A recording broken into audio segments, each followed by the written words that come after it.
Baik, kita mulai. Bismillahirrahmanirrahim. Assalamualaikum warahmatullahi wabarakatuh.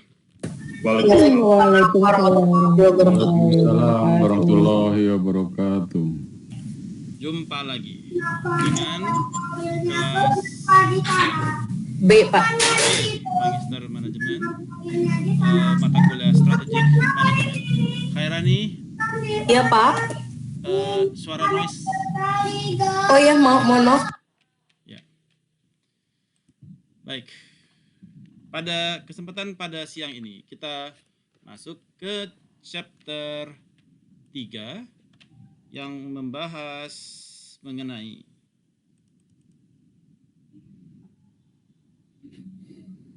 internal organization, internal environment.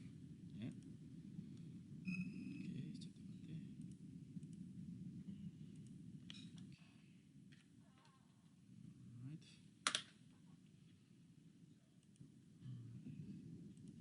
Pada chapter ini kita akan membahas mengenai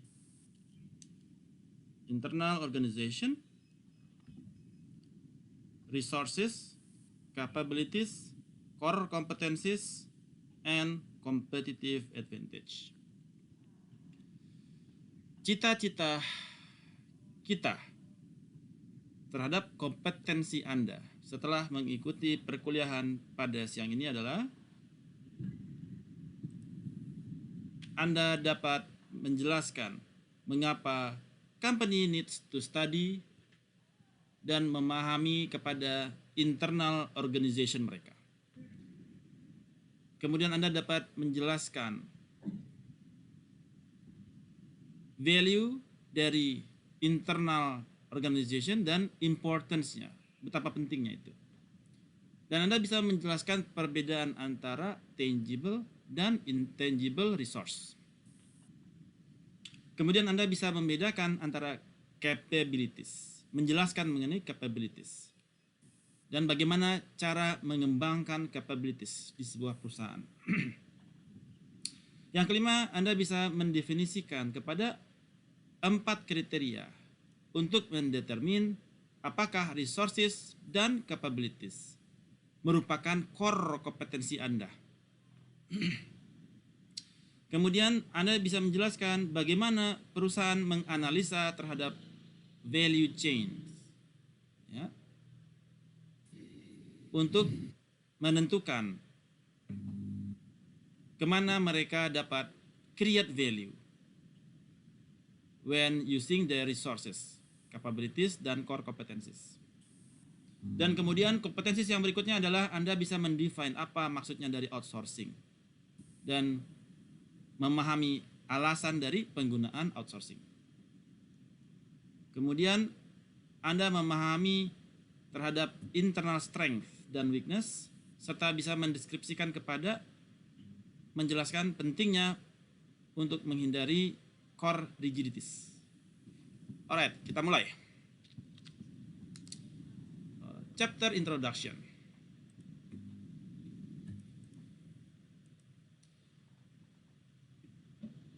Jadi di dalam introduction ini kita melihat bahwasanya sebuah perusahaan dan organisasi berupaya mencapai strategic competitiveness, memiliki tingkat kompetitif yang tinggi, dan cita-citanya adalah mendapatkan above average return, pendapatan di atas rata-rata industri. Jadi above average, dari rata-rata industri. Artinya Anda yang industry mover, ya, atau Anda disebutkan market mover, karena Anda yang mendapatkan return di atas rata-rata dari industri dengan cara mengacquire, melakukan bundling dan leveraging kepada resources Anda dalam upaya untuk mencari advantage, mengambil taking advantage dari opportunities, kesempatan, positive externalities di dalam external environment dengan cara dengan jalan membuat value, creating value kepada customer. Ya. Jadi cita-cita kita adalah mencapai Anda bisa membawa company Anda kepada strategic competitiveness dan mendapatkan above average return dengan cara Anda mendapatkan, membundle, meleverage, meningkatkan kepada atau mengoptimalkan kepada Anda punya resources. Resourcesnya apa saja di sini? Resourcesnya ada yang tangible, ada yang intangible. Ya. Dalam rangka Anda bisa taking position, dalam tanda kutip adalah taking advantage position terhadap opportunities COVID-19. Mau COVID kek, gue ambil take position, take advantage. Bagaimana saya ngambil advantage dalam kondisi COVID? Bagaimana saya take advantage dalam kondisi perang Rusia-Ukraina? Bagaimana saya bisa taking advantage dari kelangkaan solar di Jakarta? Bagaimana saya bisa taking advantage dari kelangkaan minyak goreng? Ya, dalam rangka Anda mencapai above average return. Bagaimana Anda bisa taking advantage dari kebutuhan PCR? Bagaimana Anda bisa taking advantage dari kebutuhan APD? Bagaimana kita bisa taking advantage dari semua opportunities di dalam external environment? Dengan cara you create value for your potential customer.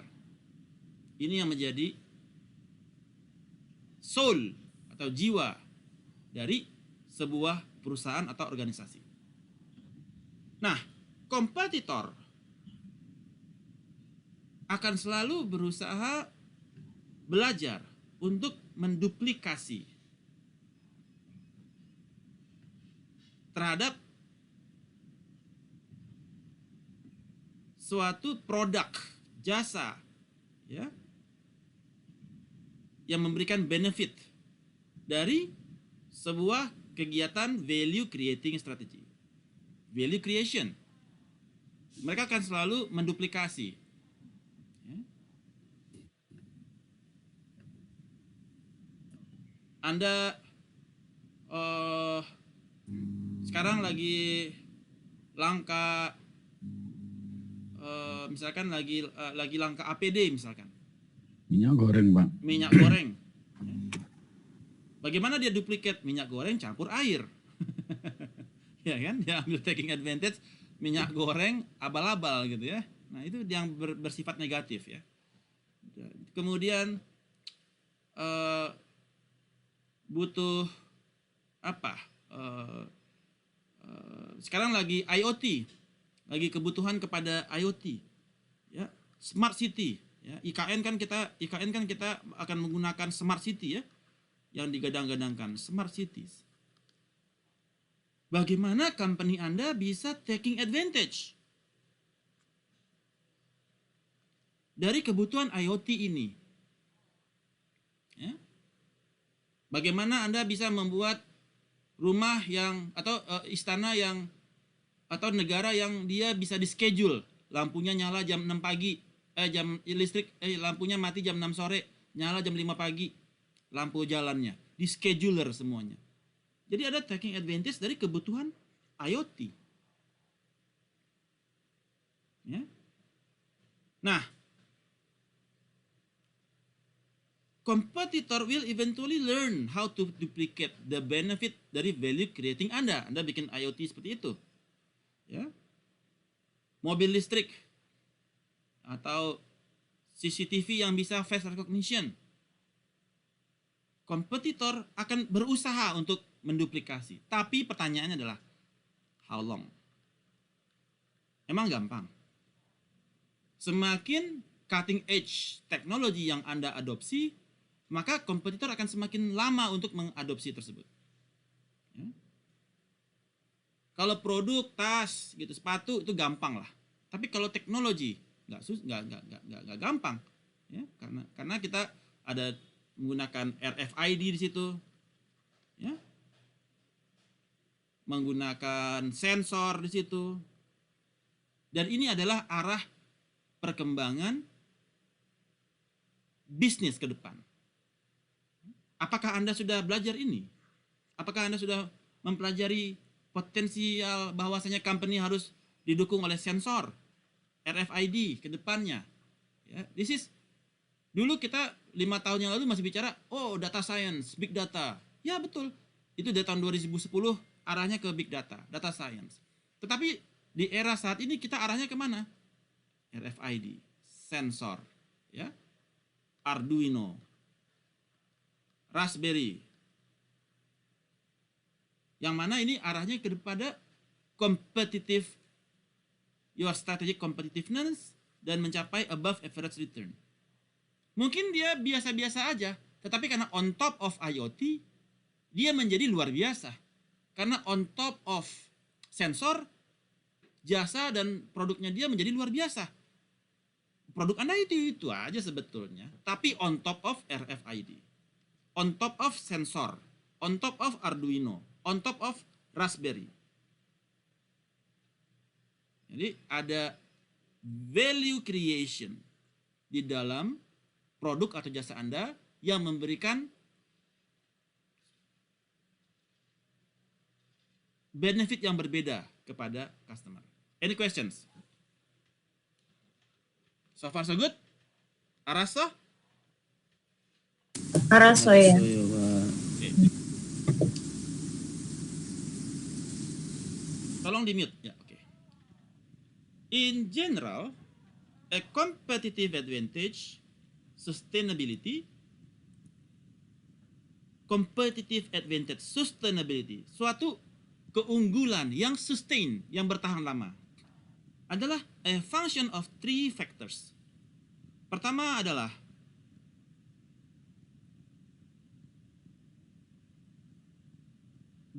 apakah yang pertama adalah obsolescence atau kadaluarsanya core kompetensis Anda karena environmental changes. Ini yang menjadi challenge. Competitive advantage sustainability merupakan dipengaruhi oleh 3 faktor, yaitu kadaluarsanya core kompetensi Anda karena environmental change.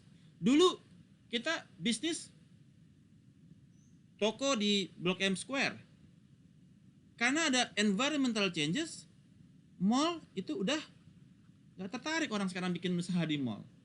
Ya, ada core kompetensi Anda drop karena ada environmental change. COVID. Berapa banyak core kompetensi yang hancur karena COVID? Banyak sekali. Pariwisata drop. Ya, transportasi drop. Perbankan drop. Karena environmental changes. Dan environmental changes tidak hanya COVID. Ada lagi teknologi. Dengan adanya 3G, 4G, sekarang sudah mau 5G. Handphone yang 4G udah nggak bisa dipakai lagi. Udah obsolete. Terjadi obsolescence. Yang udah dia istilahnya udah kadaluarsa, basi. Makanannya udah basi, nggak bisa dipakai lagi. Karena dia pakai teknologi 4G, teknologi 3G. Handphone 3G emang masih bisa dipakai? Udah nggak bisa, udah nggak relevan. Yang 4G udah nggak relevan. Nanti handphone Anda, iPhone Anda simpan lagi, harus beli iPhone baru yang bisa mengadopsi 5G. Jadi core kompetensi Anda udah dibatasi dari environmental change. Yang kedua, your competitive advantage itu sustainability dipengaruhi dari substitutes product. Jadi availability of substitutes, ya, terhadap core Anda sudah ada substitute. Dulu kita manual untuk scheduler kepada lampu nyala hidup kan kita pakai saklar. Sekarang sudah ada servo. servo, ya, kemudian Arduino. Jadi kemudian sensor. Nah, bagaimana cara bekerjanya? Jadi dari lampu itu, ada lampu, dia ada sensor cahaya, ya. Sensor cahaya itu kemudian kalau dia cahayanya sudah terang, lampunya digerakkan oleh servo. Ada penggerak servo untuk mematikan saklar. Ada servo di sana. Atau dari sensor dia ke Arduino.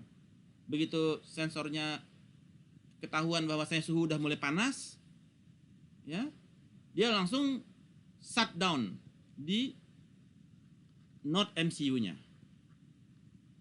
Jadi dia udah teknologi, ya. Nah, dulu kita masih pakai ada manusia yang mematikan lampu, mematikan listrik, menghidupkan dan mematikan listrik. Sekarang sudah mesin, ya, sudah IoT yang mengerjakan.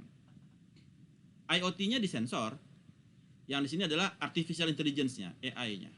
Artificial intelligence yang digerakkan oleh servo dengan machine learning yang diproduksi oleh Arduino atau Raspberry. Di mana Arduino pakai C++, Raspberry menggunakan Python atau R untuk bahasanya. Sehingga sudah banyak substitusi kepada produk-produk Anda saat ini. Ya, kemudian yang ketiga adalah imitability of the core competence. Kemampuan gampang diimitasinya terhadap core kompetensi Anda. Semakin core kompetensi Anda gampang diimitasi, semakin cepat Anda obsolete. Jadi kemampuan, sekarang Anda jago silat, punya ajian apa, lampah lumpuh, ajian apa, Braja Musti, semakin sulit dipelajari, maka Anda akan tetap bertengger di jabatan Anda. Tapi ketika kemampuan Anda sudah dimiliki oleh orang banyak, Anda udah nggak penting. Kemampuan Anda sudah diimitasi oleh orang banyak. Nah, jadi keinginan untuk belajar jurus baru, keinginan untuk mempelajari ilmu-ilmu baru, itu sangat mempengaruhi kelangsungan bisnis Anda, kelangsungan karir Anda.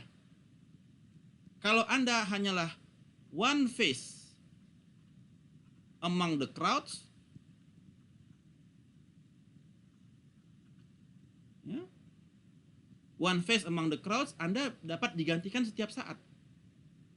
Ketika lagi PHK massal, ya Anda dipilih karena Anda one face among the crowds. Ya, ada Anda, nggak ada Anda, ya nggak penting gitu.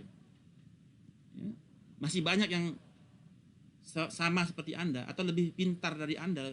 Jadi Anda cuma dianggap sebagai one face among the crowds. Nah, berarti Anda tidak memiliki competitive advantage. Orang-orang yang bertahan atau di karirnya akan melonjak apabila dia bisa mempertahankan competitive sustainability. Competitive advantage sustainability, ya, dikarenakan kemampuan mereka tidak lekang oleh kemampuan mereka bisa menghadapi kepada environmental change. Masih bisa beradaptasi atau dia malah mencari cara baru. Dan substitusi kepada ilmu yang Anda miliki sedikit atau susah. Dan kemampuan orang mengimitate kepada Anda punya core competencies, otak Anda susah diimitasi oleh orang lain, itu mengakibatkan Anda memiliki competitive advantage. Jadi cita-cita kita sebagai perusahaan, sebagai individu adalah memiliki competitive advantage sustainability. Semakin Anda sophisticated, semakin Anda rumit, semakin Anda sulit dipahami, semakin Anda aneh, semakin Anda jenius, maka Anda akan dipakai, diperlukan. Tapi kalau ilmu Anda ya cuma 1 tambah 1 sama dengan 2, ya thank you, goodbye. Ya. For all firms, the challenge is to effectively manage current core competencies while simultaneously develop new core competencies. Jadi kita jangan berbangga hati perusahaan saya sudah punya core competencies, karena itu gampang sekali diobrak-abrik. Sehingga Anda butuh juga untuk secara simultan, secara bersamaan mendevelop kepada your new core competencies. Anda perlu sekolah lagi, ngambil S2, ngambil S3, buat penelitian, bikin jurnal, ya. Membuat penelitian-penelitian yang baru dalam rangka mendevelop your new core competencies. Sehingga Anda memiliki multiple core competencies. Only when firms are able to do this, they can expect to achieve strategic competitiveness. They can earn above average return. And they can remain ahead of competition in both the short and long term. Any questions?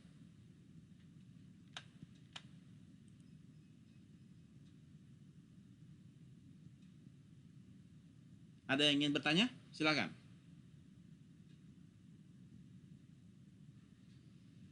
Tidak ada yang mau bertanya? Cukup, Pak.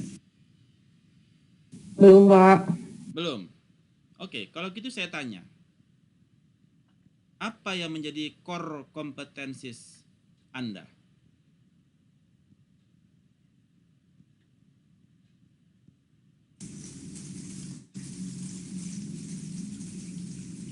Apa? Oke, jangan Anda yang sekarang. Apa harapan Anda terhadap core kompetensi Anda setelah tamat kuliah ini?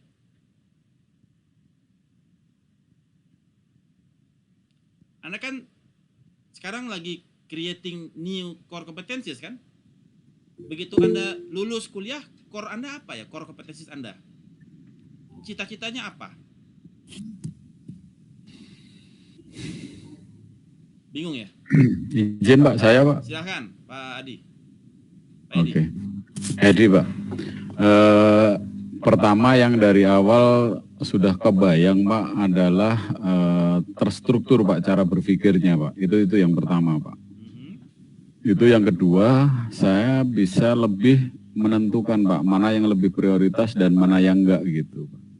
Jadi enggak selama ini ya mungkin ya Pak Rah, dengan apalagi yang mulai dari ya semua lah Pak ya, termasuk mata kuliah Bapak ini, saya pikir semuanya penting, ternyata ada yang harus diprioritaskan dan yang lain ya serahkan saja pada sistem gitu.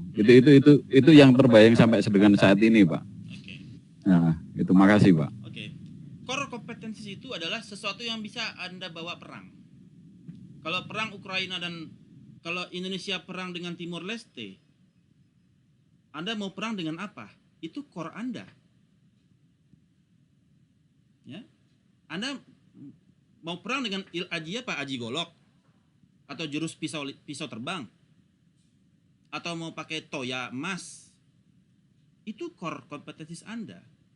Ketika Anda ingin membina karir, Anda mau berperang ya untuk mendapatkan jabatan puncak itu dengan core kompetensi yang apa yang Anda inginkan? Apa yang akan membawa Anda ke puncak? Itu adalah core kompetensi Anda. Jangan Anda serahkan ke sistem. Biarkanlah sistem yang membawa saya sampai ke puncak. Nonsense. Kalau Anda tidak memiliki core kompetensi yang ditakuti oleh semua orang. Apa yang membuat orang takut kepada Anda? Apa yang membuat orang ngeri kepada Anda? Kalau Anda belum punya core competencies. Kebayang apa yang dimaksud dengan core competencies? Kalau Anda belum punya jurus maut yang membuat semua orang bertekuk lutut di hadapan Anda Anda belum punya core, belum punya kompetensi di situ. Ya. Tapi kalau saatnya bertempur, saatnya bersaing, berkompetensi kepada kandidat-kandidat lain, Anda punya core yang Anda jual. Semua orang angkat tangan kepada kemampuan Anda di sana. Anda sudah memiliki core competencies yang bisa membawa Anda ke puncak. Jadi kalau Anda berharap saya ingin mendapatkan jabatan puncak tanpa core competencies, Anda bermimpi di siang bolong. Araso? Arasaya, Pak. Oke. Arasaya. Nah, sekarang bagaimana cara kita menganalisa the internal organization?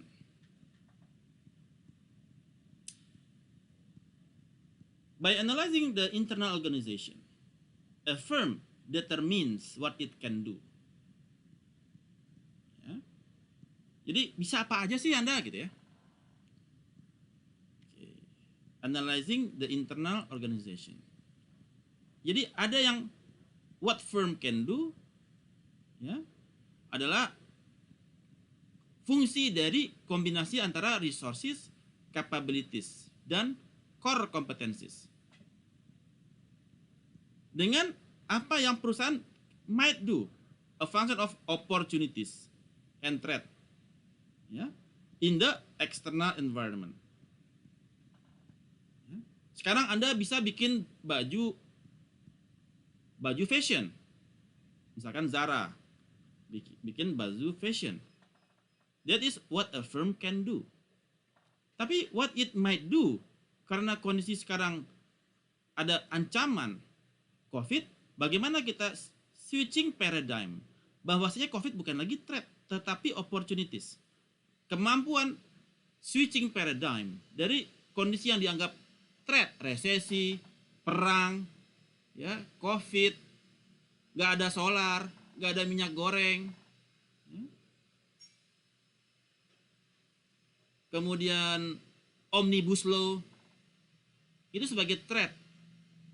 Bagaimana kita bisa merubah itu menjadi opportunities? Nah, itu sehingga kita bisa what we might do instead of what we can do.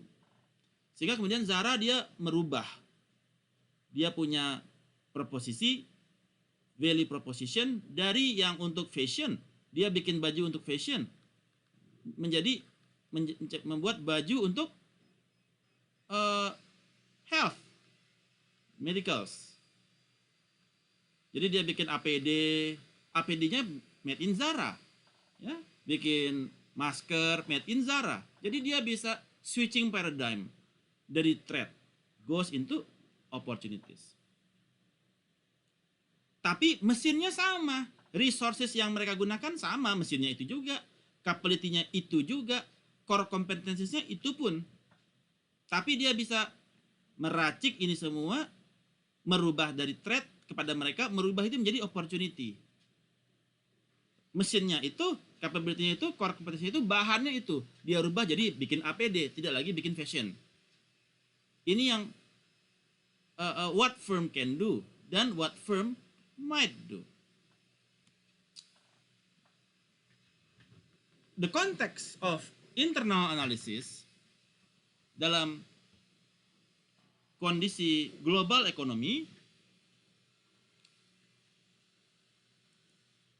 some of the resources that were traditionally critical for firms are now less likely to be the source of competitive advantage. Ya, dalam kondisi global ekonomi, beberapa resources yang kita pikir dulunya adalah kritikal kepada perusahaan, sekarang menjadi less likely to be the source of competitive advantage. Sudah tidak lagi menjadi competitive advantage. Dulu misalkan kita customer service di perbankan. Dulu kita merasa itu adalah kritikal sebagai CSO, Customer Service Officer, itu kritikal. Karena dia akan menerangkan kepada customer apa produknya ini keuntungan produknya apa, di training habis-habisan tuh CSO. Dulu. Sekarang ini tidak lagi menjadi competitive advantage. Ya, less likely. Ya. Karena sekarang orang sudah branchless. Branchless. Siapa orang pergi ke bank sekarang? Ya. Bank BNI satu kantor tutup karena Covid semua.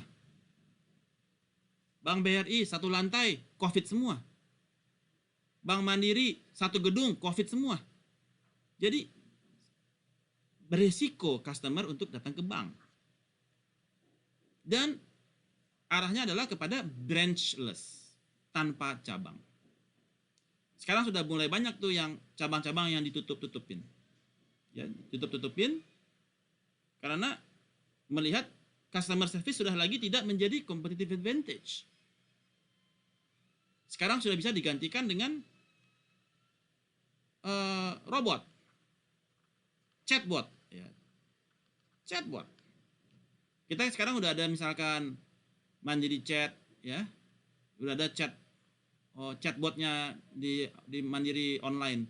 Dulu pakai CSO tuh yang nulis-nulis kan, ada chat, ini pertanyaannya dia jawab gitu kan. Sekarang udah pakai chatbot yang menggunakan artificial intelligence. Kalau ditanya A, jawabannya bisa B, C, atau D. Ya. Chatbot.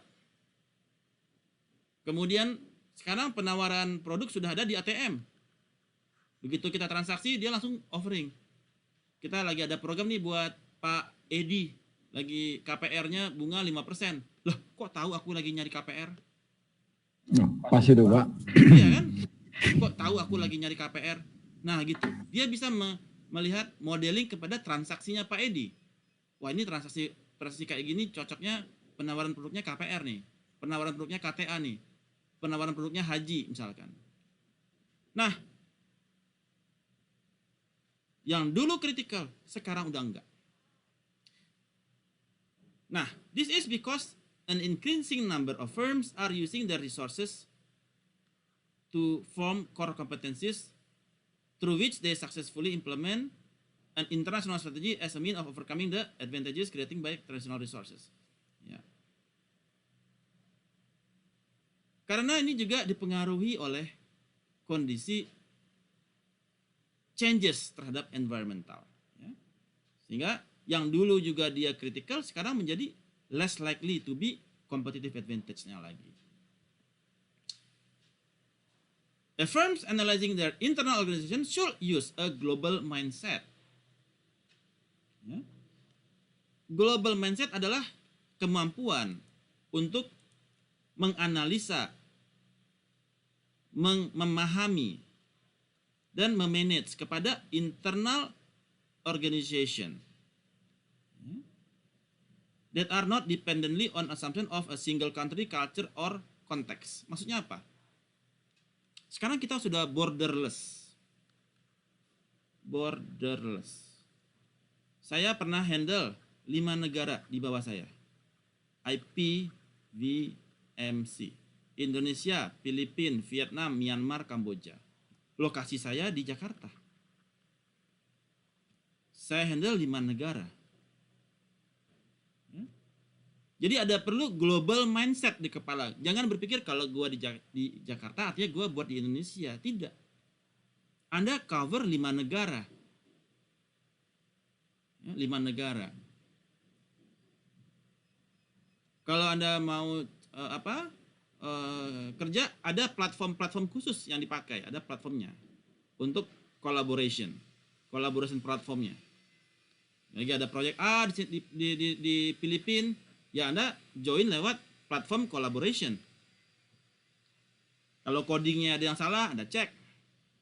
Ya, kalau manajemen proyeknya ada yang perlu Anda intercept, Anda intercept.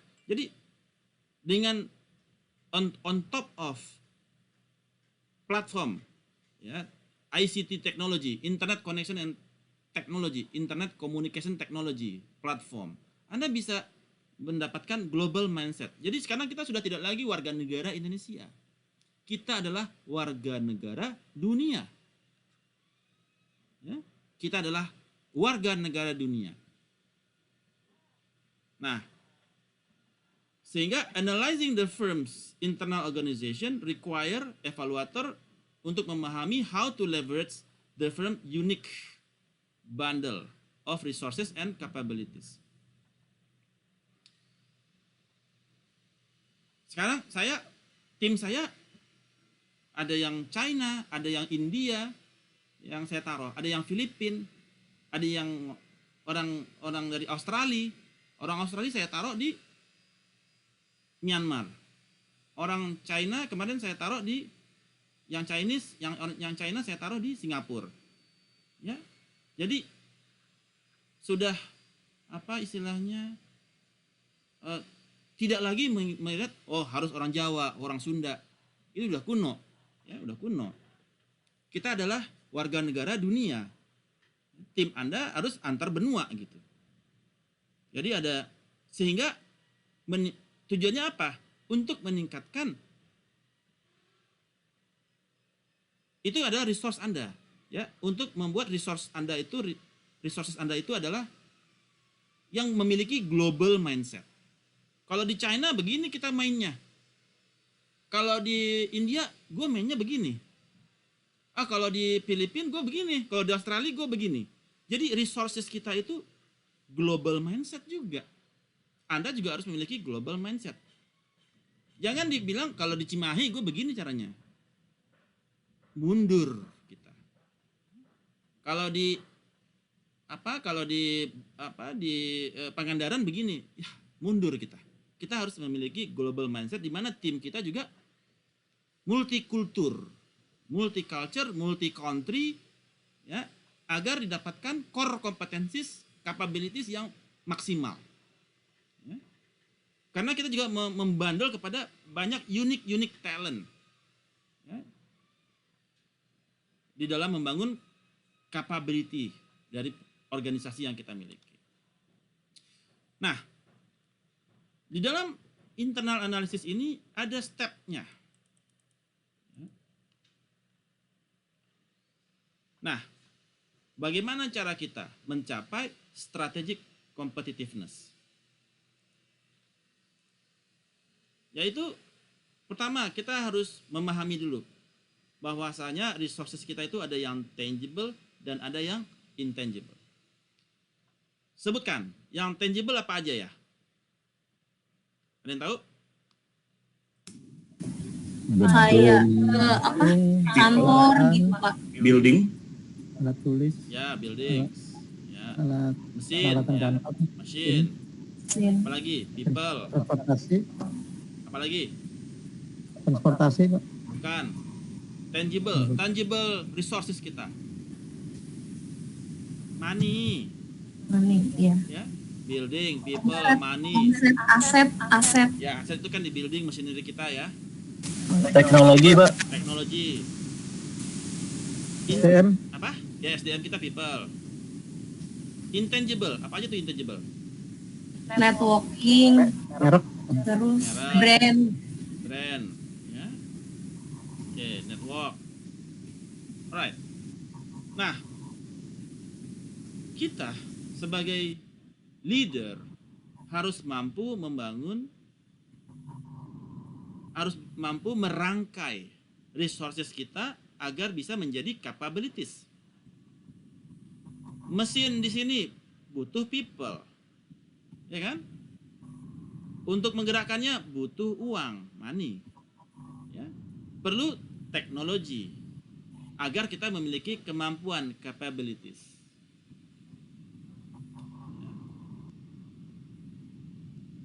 Dan juga ada brand di sana. Sehingga kita memiliki capability. Capability untuk apa? Misalkan capability untuk assembly mobil. Merangkai dari teknologi, building, machinery, people, dan kemudian raw material di stamping, di cutting, di slitting, di assembly menjadi mobil. Ya, itu menjadi capability kita. Kemudian dari capability ini bagaimana dia menjadi core competencies, ya, di mana core competencies itu dia bahwasanya kalau yang bikin mobil kan banyak. Semua company bikin mobil, Mitsubishi bikin mobil, Toyota bikin mobil, Daihatsu bikin mobil, Ford bikin mobil, Mercy bikin mobil. Tapi ada mobil yang memiliki core competencies yang lebih bagus. Misalkan untuk mobil SUV, mana yang memiliki core competencies-nya paling bagus? Misalkan Mitsubishi, Pajero misalkan, ya. Dia betul-betul 4x4, ya, Pajero. Ada core competencies untuk SUV. Ya. Nah, bagaimana caranya mendiscovering kepada core competencies? Ada 4 kriteria. Ya, yang pertama adalah terhadap sustainable advantage. Pertama adalah valuable. Dia memiliki value yang tinggi. Memiliki value yang tinggi kepada customer. Ya, 4x4. Pajero. Ya, sports. Dan kemudian dia rare. Ya, jarang-jarang nih mobil 4x4 nih, rare. Ya. Kemudian costly to imitate. Ya susah. Ya, double gardan gitu kan. Double gardan, dua tuas. Dan non substitutable. Gimana mau substitute 4x4? Ya. Kemudian dan nggak semua produsen bisa bikin 4x4 gitu kan. Dan value chain analysis, secara value chain-nya dia mendapatkan raw material yang murah. Misalkan Krakatau dari Mitsubishi, dia dapat dari China, Mitsubishi, Pajero dari Jepang, ya. Misalkan dia pakai Krakatau Steel misalkan, barangnya murah, atau speknya bagus, atau kualitasnya murah, kualitasnya tinggi, harga murah, atau harga mahal tapi kualitas lebih tinggi dari yang umum. Jadi dia memiliki value chain analysis, value chain yang tinggi. Dan juga dia bisa juga menggunakan outsource. Ya. Dia sebagai assembling, dia yang bagian cutting di outsource ke sini, yang ini di outsource ke sini, sehingga dia fokus kepada dia punya kompetensis. Kompetensinya di mana? Di assembling. Kalau gitu yang di cutting, slitting di outsource. Oke, cutting di Steel Center Indonesia, lu cutting, lu slitting di lu deh, gue nggak mau lagi. Gue maunya cuma assembling. Dia fokus ke core-nya dia. Kegiatan-kegiatan lain itu di outsource. Nah, dari situ oke, stamping udah kasih ke Daihatsu yang stamping. Ya. Kemudian untuk ban udah Bridgestone yang outsource ke Bridgestone dan lain sebagainya, sehingga didapatkan competitive advantage yang mana produknya dia teknologinya tinggi, kenyamanannya tinggi, keamanannya tinggi, durability-nya tinggi, dan lain sebagainya, sehingga tercapai strategic competitiveness. Ya. Jadi ini adalah step dari kita, bagaimana kita resource kita jahit dalam mencapai capabilities, kemudian kita mencari apa saja yang menjadi core kompetensis kita. Semua orang bisa matematika, semua orang bisa fisika, tapi apa yang menjadi core kompetensis Anda di matematika? Misalkan ada khusus di integral, atau ada apa lagi? Misalkan khusus di clustering. Jadi Anda spesifik apa yang menjadi core Anda. Kalau masalah clustering ya Anda serahkan ke Pak Edi, jangan ke yang lain. Pak Edi dia paling jago clustering. Artinya ada core di situ. Kemudian apalagi yang core yang dimiliki oleh Pak Edi? Clustering dia bisa, apalagi? Dia bisa juga dengan neural network. Apalagi yang dia bisa? Dia bisa dengan principal component analysis. Memang ada 3 tuh core kompetensinya Pak Edi misal. Jadi semua terkait itu orang mengacu ke Pak Edi, panggil Pak Edi. Dimana kemampuan yang dimiliki Pak Edi itu valuable, jarang yang punya. susah meniru mempelajarinya, dan non-substitutable. Sehingga muncullah competitive advantage yang dimiliki oleh Pak Edi. Dengan 3 itu, semua orang minta ke dia. Jadi dia memiliki competitive advantage yang menjadi reference bagi semua orang. Dan itu menjadi strategic competitiveness-nya dia yang akan membawa dia ke puncak jabatannya dia. Araso. Kapis? Araso ya. Nah, pertanyaannya sekarang. Apa yang menjadi core competencies Anda? Core competencies ini adalah kuda Anda yang akan membawa Anda, ya, membawa Anda melaju ke medan pertempuran. Kalau Anda nggak punya core competencies, artinya Anda pasukan infanteri, bukan kavaleri ya. Anda harus berjuang mati-matian. Tapi kalau dengan memiliki core competencies, Anda akan memiliki kuda putih yang tinggi gagah, membawa Anda ke medan tempur, yang dia akan menendang-nendang orang yang mendekati Anda. Lu nggak bisa kayak begini, gak usah ikut campur deh. Lu belum satu kasta sama gua. Lu belum bisa bikin modeling economics di sini. Lu belum satu kasta sama gua. Lu minggir deh, gak usah ngomong deh. Jadi Anda udah bisa, orang lain juga udah bisa mengukur diri ketika ketemu Anda, merasa nggak, ya, Anda memiliki core competencies yang dia nggak punya, dia udah minder sama Anda. Sudahkah Anda memiliki core competencies? Pertanyaannya. Oke. Itu secara umum. Nah, di dalam 31B. Oke. Value. Value itu diukur dari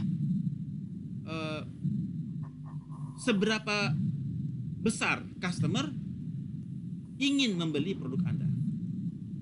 Kalau dia ingin beli, artinya value Anda bagus. Kalau orang nggak mau beli, artinya value Anda jelek.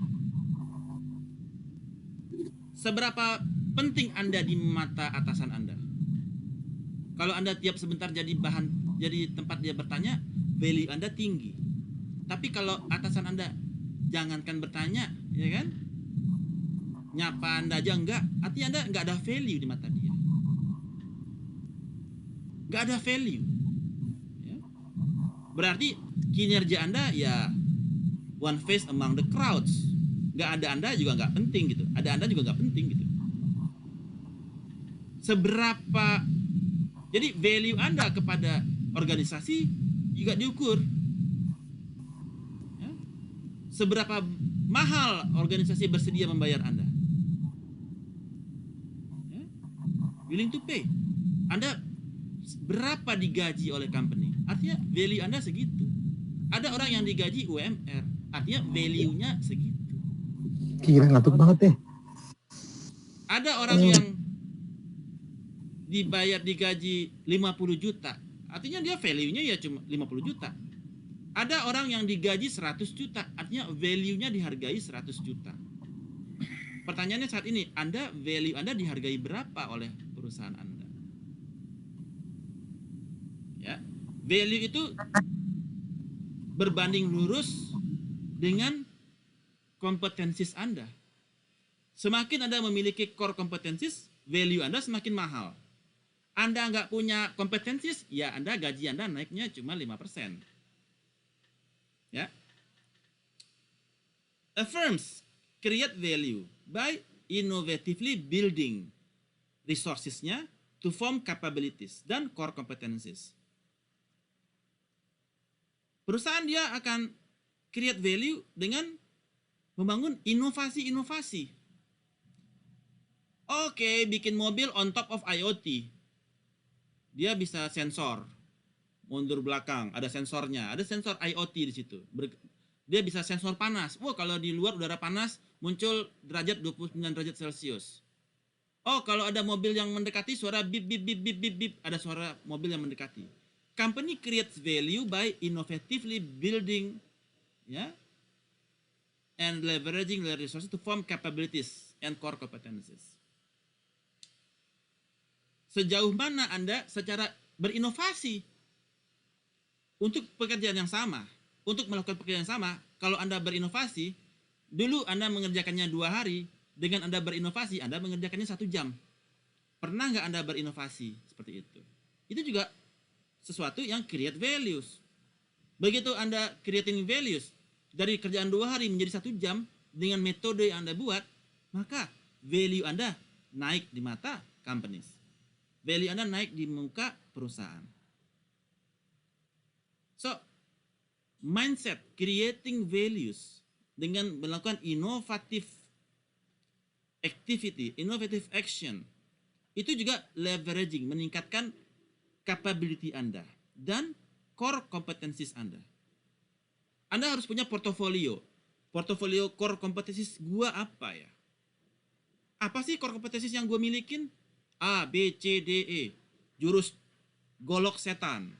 Jurus pisau terbang. Jurus apa lagi? Anda harus punya koleksi core competencies. Yang menurut Anda orang lain nggak gampang tiru. Ya. Yang mana itu menjadi senjata Anda untuk mencapai apa yang menjadi cita-cita Anda. Kemudian, ultimately, creating values for customer merupakan kunci terhadap above average return kepada perusahaan. Kalau Anda nggak berhasil create values kepada produk atau jasa Anda, atau biasa-biasa aja, atau jasa Anda juga biasa, kemampuan Anda biasa-biasa aja, maka Anda nggak bisa mencapai above average return. Kecuali, ya,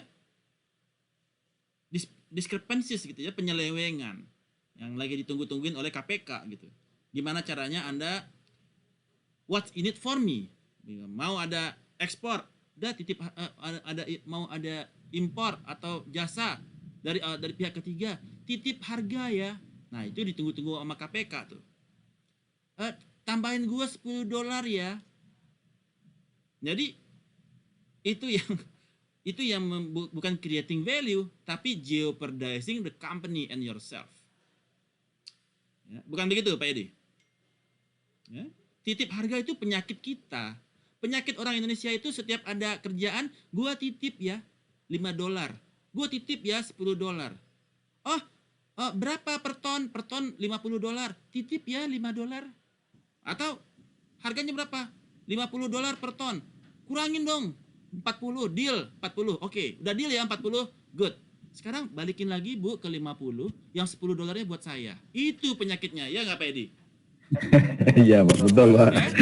Ya? Daging. Udahlah di nego kencang gitu kan. Berapa per ton? 1.500. Oke. Kok mahal banget? Kurangin dong. Kita ini gini. Ya akhirnya dapat $900. Oke, good. Kita udah ketawa-ketawa kan, $900. Oke. Jadi gimana Pak? Udah deal ya? Udah deal. Sudah deal ya Bu? 900. Dikunci ya, 900 dikunci. Terus dia bilang, oke, sekarang kembalikan lagi ke harganya 1.500 ya Bu. Kenapa? Harga 1.500 itu sudah paling murah daripada semua vendor.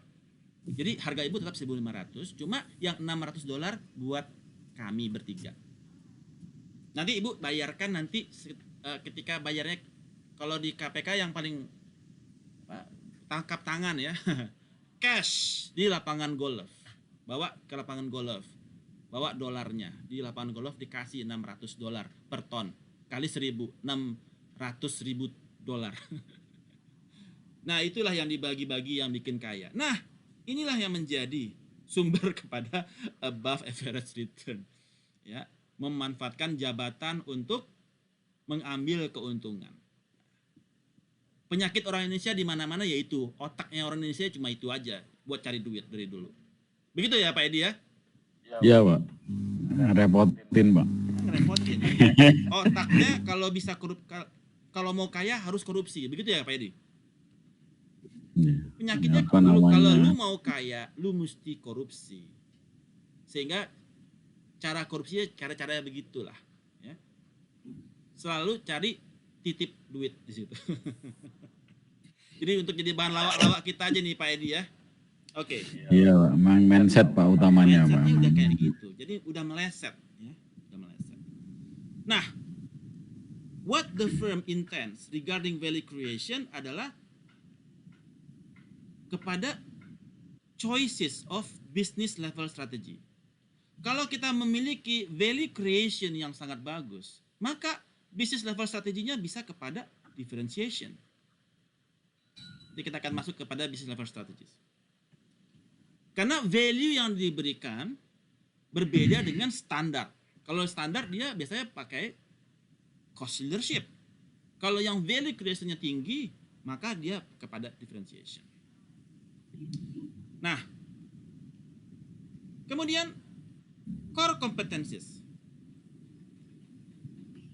in combination with product market position are the firm most important source of competitive advantage. Oke. Core competencies merupakan sumber yang paling penting untuk mencapai competitive advantage. Core itu memang core-nya. Ya. Di atas langit ada langit. Ya. Suhunya segala suhu. Itu yang disebut dengan core competencies. Jadi memang suhu di situ dia. Suhu di atas suhu. Itu disebut dengan core competencies. Anda menjadi reference bagi semua orang. A firm's core competencies integrated with the understanding of the result of studying the condition of external environment should drive the selection of strategies. Begitu core competencies kita sesuai dengan external environment atau sesuai dengan opportunities, maka this gonna be your gold mine. Tambang emas. Apabila your core competencies itu dibutuhkan, ya, mendapatkan opportunities dari external environment, maka itu menjadi your gold mine. Ya, misalkan core kompetensinya Pak Edi adalah auditor. Yang paling jago dah dia auditornya misal. Dan kemudian dapat opportunities untuk mengaudit companies. Ya, oleh KPK misalkan dibutuhkan untuk mengaudit companies yang dicurigai melakukan window dressing dan lain sebagainya. Atau dia melakukan transaksi-transaksi yang mencurigakan. Your core competencies ditambah di opportunities will give you your gold mine. Gold mine itu bukan cuma sekedar uang, tapi juga reputasi, tetapi juga kepada satisfactory, kesuksesan. Ya. This is gonna be your gold mine. Ketika core bertemu dengan opportunities. Pertanyaannya adalah, apa yang menjadi opportunities di dalam 5 tahun ke depan? Apa menurut Anda opportunity dalam 5 tahun ke depan?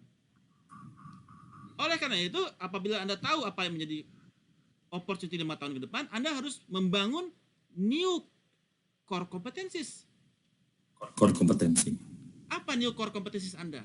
Mungkin dari core competencies yang lama auditor. Dengan new core competencies Anda mungkin auditor on top of IoT.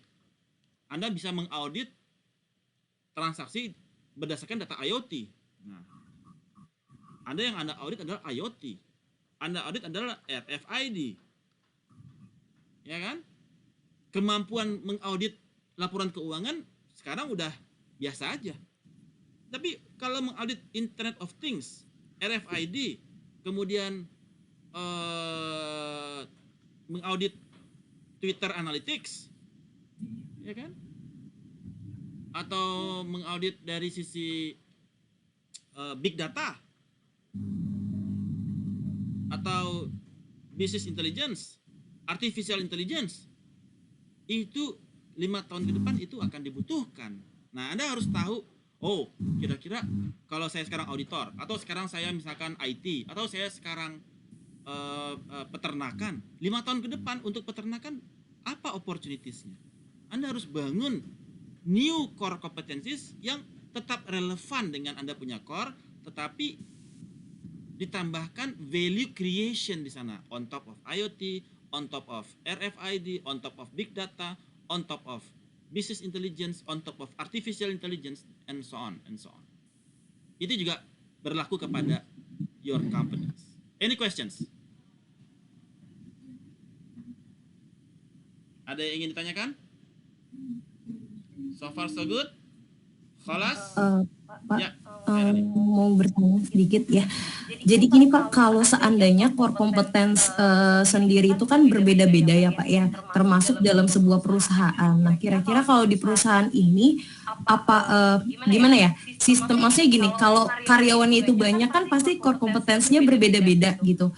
Nah kira-kira ada nggak sih tips yang menjadi kekuatan agar orang di perusahaan itu bisa berjalan dengan core kompetensinya masing-masing, which is misalkan kita perusahaan marketing ya Pak ya, tapi kan nggak bisa juga karyawan tuh semuanya tuh harus berkompeten seperti marketing gitu. Ada orang yang misalkan entry data, ya dia core kompetensinya pasti kecepatan buat entry gitu ya.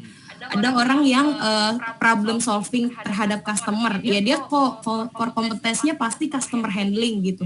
Nah, tapi tuh kadang-kadang maksudnya gini Pak, jadi terlalu diferensiasi gitu Pak. Jadi karena terlalu diferensiasi, jadi kita nggak punya satu istilahnya image atau kekuatan yang memang itu jadi kekuatan penuhnya kita gitu. Nah kira-kira gimana ya Pak ya? Maksudnya maksudnya core kompetensi perusahaan ini tuh bisa menjadi istilahnya meningkatkan penjualan atau mendongkrak karena terlalu banyaknya kita tuh diferensiasi dari berbagai orang core kompetensinya. Itu sih Pak yang mau saya tanyain. Oke, pendekatannya ada dua. Satu pendekatan organik, yang kedua pendekatan anorganik. Kalau pendekatannya organik, maka yang harus dicatat adalah ini harus menggunakan teknik Kaizen. Coba Anda Google. Kaizen ini adalah continuous improvement. Jadi setiap orang harus berpikir Kaizen untuk kegiatannya masing-masing. What can I do to make it more effectively? What can I do to make it more effective? What can I do to optimize it? What can I do to make it shorter? What can I do to make it better quality? So every function harus berpikir kepada Kaizen supaya kita nggak habis resource kita, scarcity of capital kita tidak habis untuk beli keluar ya, tapi kita bisa continuous improvement dari dalam. Sehingga ketika semua orang berpikir Kaizen, maka produk kita akan semakin murah, semakin berkualitas, semakin cepat, semakin low cost ya Pak. Low cost produk, karena ada Kaizen di situ. Ini sudah diterapkan oleh Toyota, ya, untuk mengurangi defect, ya, untuk mengurangi cacat, untuk mengurangi rusak dan lain sebagainya. Ada Kaizen di situ. Yang pendekatan kedua adalah anorganik. Ketika Anda membutuhkan suatu, ada project dan Anda butuh kompetensi yang Anda tidak punya, maka anorganik Anda bisa hire, beli teknologinya. Sehingga Anda seperti misalkan Facebook, ya, Facebook tidak punya kemampuan face recognition, kemudian dia beli teknologinya kepada perusahaan Israel dan kemudian dia pakai di Facebook, sehingga ada foto yang bilang, "Hi Khairani, are you in the picture with Abdul?" Sampai ada. Nah itu dia beli outsource, dia beli anorganik, bukan dibangun dari kemampuan di dalam. Jadi itu ada dua pilihan untuk kita creating value secara organik atau secara anorganik. Kebayang kan nih? Oke. Baik Pak, terima kasih Pak. Oke. Kemudian apa yang menjadi challenge terhadap menganalisa internal organization? Apa yang menjadi challenge? Pertama adalah the strategic decision managers make about the internal organization adalah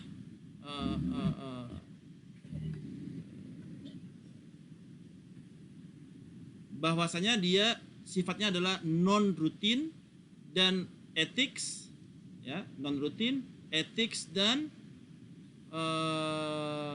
ability. Ya, maksudnya apa?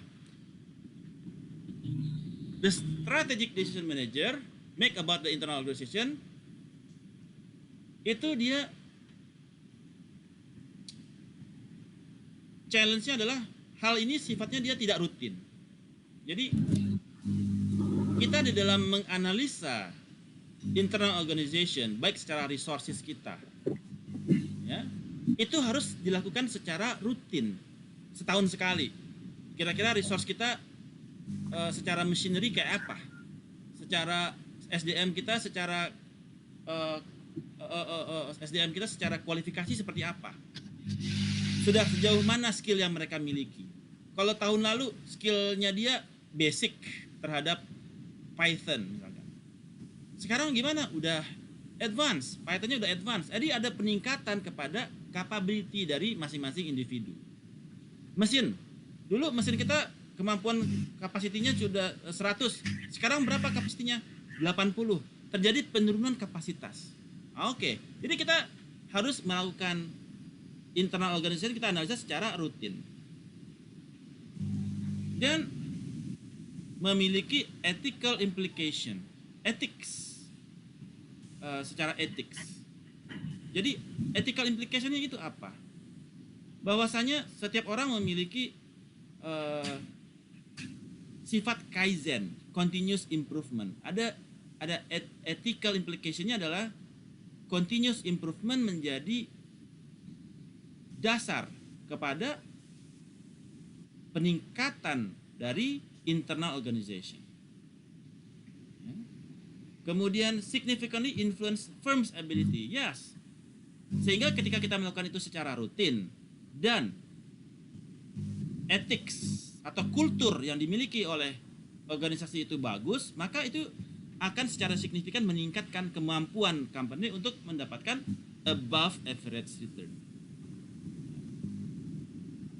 Dan kemudian making decisions itu di dalam mengambil keputusan itu kita harus berpikir kepada bagaimana melibatkan identifying, developing, deploying dan protecting kepada resource capabilities dan core competencies. Jadi ketika kita kita akan membangun ibu kota Nusantara. Ibu kota Nusantara. Resources kita bagaimana? Uangnya cukup nggak? Kemudian orangnya cukup nggak? Kemudian capability-nya bagus nggak? Kemudian core kompetensinya memadai nggak? Kalau memadai, go. Tapi kalau hutang, ya, harus berpikir 2 kali. Kenapa? Dalam kondisi resesi dan dalam kondisi bukan resesi atau kondisi normal, ya, itu akan berpengaruh kepada hutang. Kenapa saya bilang begitu? Dalam kondisi kita resesi, ya, pendapatan kita turun kan? Kemampuan kita untuk membayar hutang naik apa turun? Dalam kondisi resesi, kemampuan kita bayar hutang naik apa turun? Naik, Pak. Salah dong. Turun. Dalam kondisi resesi Anda dapat uang banyak atau uang sedikit? Dikit lah turun. Dikit lah, nggak ada yang belanja kan? Dikit. Nggak ada yang beli. Betul. Ya, pendapatan Anda turun, terus Anda nambah hutang. Gimana cara Anda bayar hutangnya? Oh iya. Kacau kan? Berbeda dalam kondisi external environment-nya lagi bagus. Semua lagi expected. Boleh Anda berhutang. Karena dengan berhutang nanti Anda tetap akan mendapatkan return yang lebih tinggi. Namun dalam kondisi external environment yang tidak bersahabat, ada COVID, ada resesi, ada perang Rusia-Ukraina, ya. Kemudian kita hutang besar-besaran. Itu sama aja kita besar pasak, bukan udah pasti besar pasak daripada tiang, tapi kemampuan, capability kita untuk bayar hutang bagaimana? Siapa yang mau bayar gitu? Ya kan? Nah, itu maka di dalam pengambilan keputusan kita harus pikirkan resources, capabilities, dan core competencies kita. Ya, itu challenging and difficult. Challenging and difficult. Kecuali kita bisa shifting paradigm bahwasanya perang Ukraina dan Rusia ini bisa mengakibatkan positive externalities kepada kita. Yang jelas harga minyak naik. Sementara kita importir minyak. Ya kan? Kemudian COVID-19 berakibat positif kepada kita. Ya enggak juga, ekonomi kita rontok, ya kan? APBN kita negatif, defisit. Untuk bayar gaji PNS aja kita udah pakai BPJS. Nah, surat utang negara udah pakai BPJS. Susah. Ya.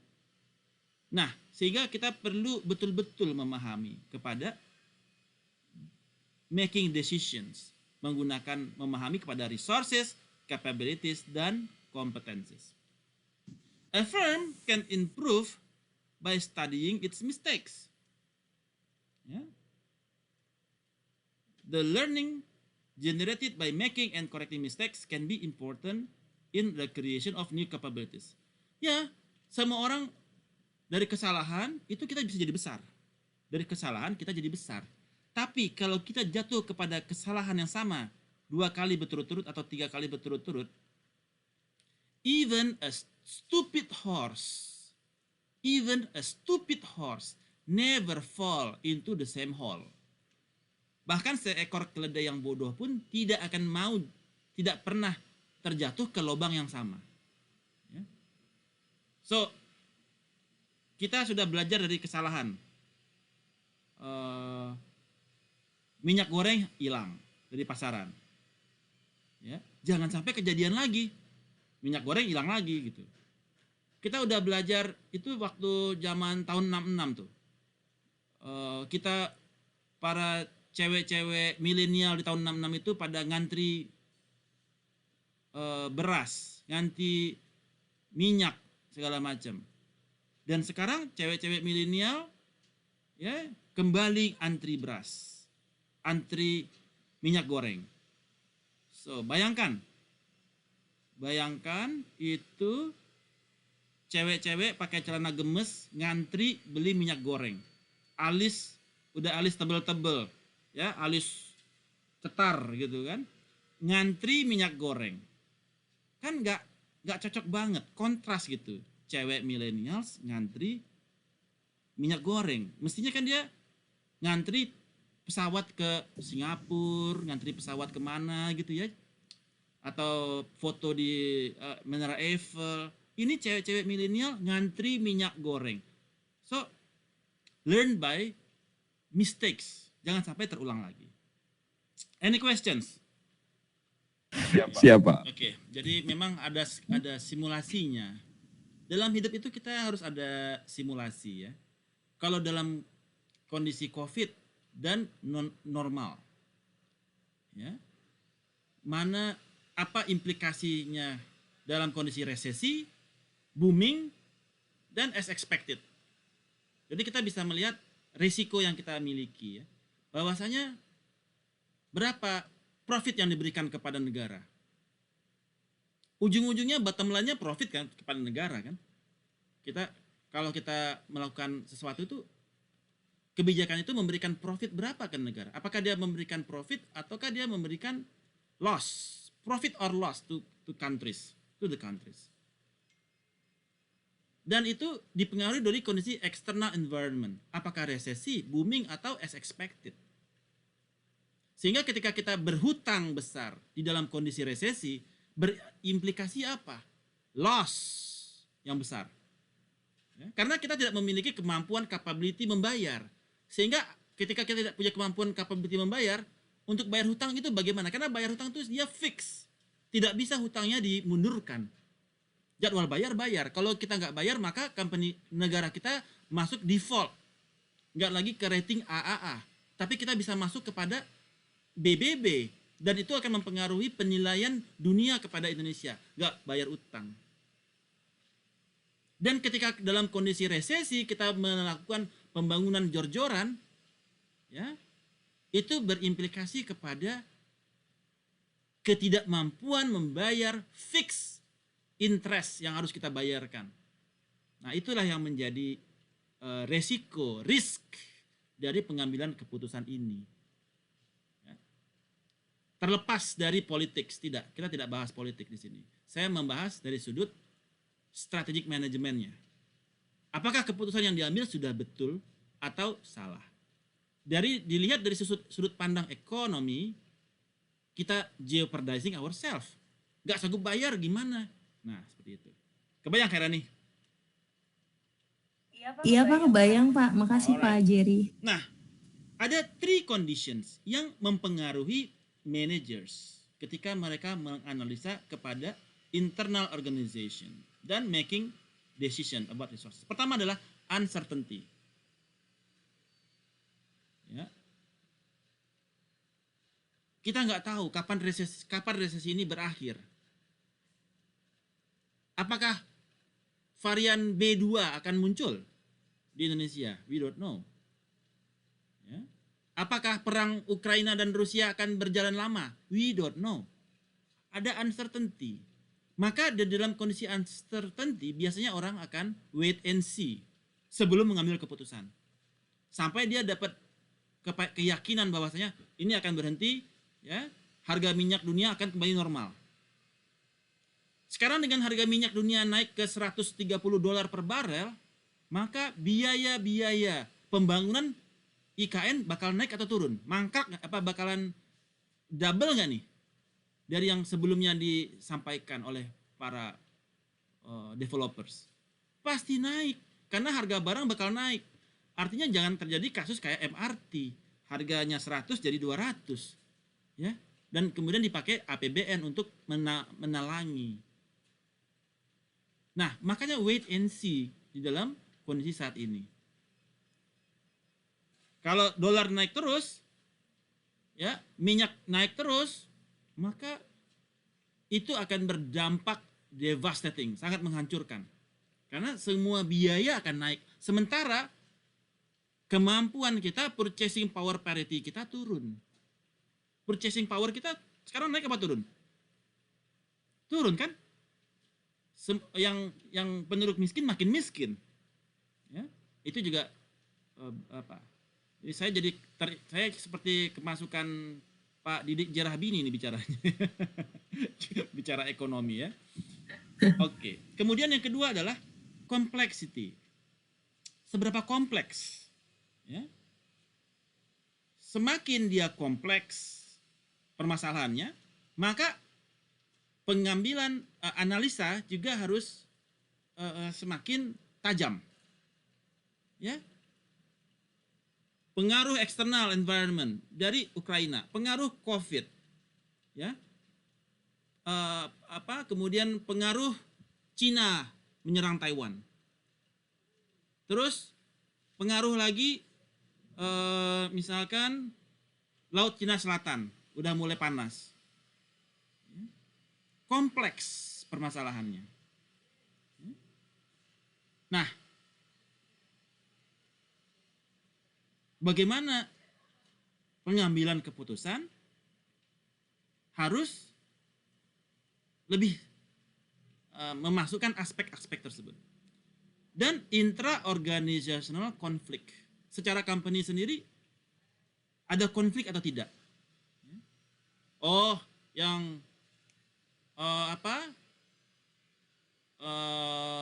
di dalam organisasi sendiri bagaimana caranya kita tidak ada konflik, bukan malah bagaimana kita memanage konflik. Nah, itu yang menjadi masalah.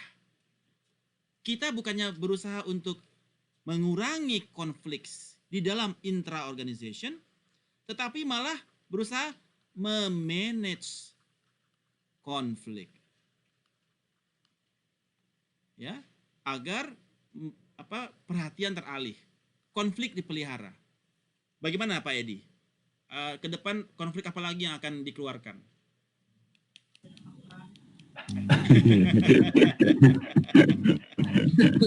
Nggak tahu Pak saya Pak kali ini. Saya Pak. itu melihat film Korea itu sebetulnya daftar konflik yang sudah disiapkan itu banyak itu. Jadi kalau di film Korea itu filmnya apa ya?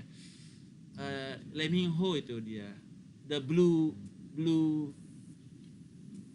kantor negara istana negara Korea itu namanya The Blue Palace ya. Nah, Iya, Blue Place, Mbak. Blue Place. Blue House, Blue Pak. House ya. Nama Iya. film Koreanya apa dulu? Blue House ya. Yang si Kalau itu kayaknya Legend of the Blue Sea deh, Pak. bukan Legend of the Blue Sea. Yang dia itu anak presiden dipelihara sama orang siapa gitu. Oh, yang dia kerajaannya apa ya?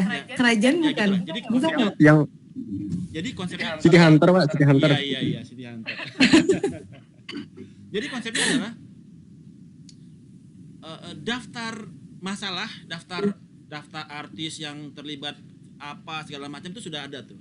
Jadi ketika ada masalah itu dilepaskan satu-satu tuh yang ada di dalam ruangan itu. Wah, ini topik yang ini kita keluarin deh sekarang. Nah, itu juga memanage konflik ya. Nah, jadi kita bagaimana memecah perhatian. Kalau fokus ke sana bisa bahaya kan? Begitu ya Pak Edi ya? Kalau fokus ke satu topik itu bahaya. Kita harus bisa memecah ombak. Kalau ombak itu nggak dipecah, itu bisa tsunami. Nah, kita di tengah-tengah itu harus bisa bagaimana ombaknya itu pecah dua. Nah, nanti bagaimana di situ adalah kemampuan kita memanage konflik. Sehingga perhatian kepada topik tersebut bisa teralihkan. Jadi condition yang mempengaruhi kepada managerial decision ya, tentang resources, capabilities dan core competencies itu adalah uncertainty. Sekarang uncertainty. Semakin dia uncertain ya, berarti resiko semakin tinggi. Ya. Kemudian semakin dia kompleks ya, maka resiko semakin tinggi, dan semakin tinggi konflik maka resiko semakin tinggi. Uncertainty exists about characteristic of the firms atau industry environment. Bagaimana COVID-19 itu mempengaruhi kepada industri. Ada industri yang dipengaruhi, ada yang tidak dipengaruhi. Itu menjadi, dan kemudian bagaimana untuk industri pariwisata, apakah dia sudah mulai bisa positif externalities? Ada uncertainty. Kapan pariwisata akan kembali pulih? Sehingga ketika kita mau investasi, oke, gua mau bikin hotel di Bali.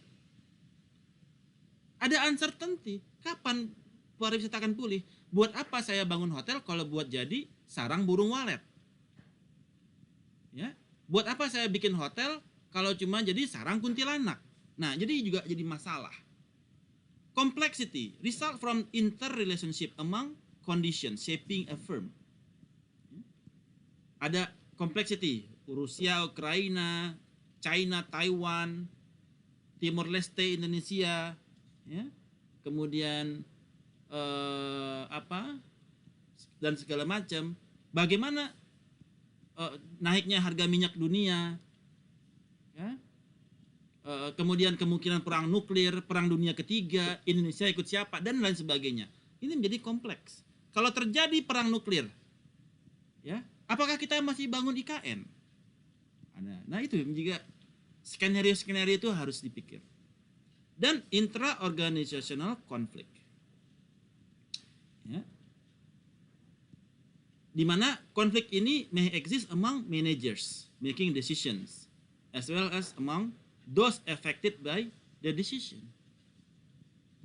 Nah, inilah yang mempengaruhi kepada pengambilan keputusan. Kemudian, in making decisions affected by these three conditions, judgment is required. Kita perlu judgment. Judgment adalah kemampuan making successful decisions. ketika tidak ada model yang bisa menjelaskan. Oh, kalau misalkan kondisi return IHSG kan udah ketahuan. Kondisi returnnya BMRI ketahuan. Maka berapakah beta? Y sama dengan konstanta plus BX. Ya. Ya. Berapakah beta? Misalkan 1,2. Oke, berarti Mandiri mendapatkan beta 1,2 di atas market. Maka kita bisa invest di Mandiri. Itu ada model. Ada model yang kita bangun untuk mengambil keputusan. Tetapi kalau tidak ada model, maka kita perlu judgment. Judgment adalah kemampuan mengambil keputusan ketika tidak ada model. Jadi dalam hal ini Bapak Ibu, di dalam strategic management, Bapak Ibu perlu memiliki model. Hindari mengambil keputusan karena judgment. Hindari. Tapi based on model. Bagaimana Anda bikin model? Ya, bisa menggunakan clustering untuk menentukan segmen Anda pasar siapa yang dituju. Anda bisa menggunakan regresi kayak ini untuk CAPM, Capital Asset Pricing Model. Nanti kalau Anda masuk ke keuangan ketemu saya lagi tuh di mata kuliah investasi.